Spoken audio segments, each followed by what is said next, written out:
ঢাকাই সিনেমার জনপ্রিয় চিত্রনায়িকা মাহিয়া মাহি। বিয়ে বিচ্ছেদের কারণে দীর্ঘদিন বড় পর্দা থেকে দূরে ছিলেন তিনি। অবশেষে কাজে ফেরার ঘোষণা দিয়েছেন এই তারকা।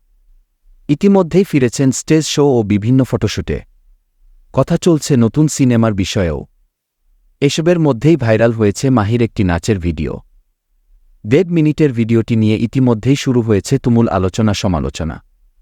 ভিডিওটি ঘিরে দুই ধরনের মন্তব্যের মধ্যে এগিয়ে আছে নেতিবাচক মন্তব্যের তালিকা। নাচের ভিডিওতে দেখা গেছে অভিনেত্রী শরীরচর্চার মতো কসরত করছেন নাচের মুদ্রায়। কখনো আবার নিজেকে আবেদনময়ী রূপেও উপস্থাপন করছেন।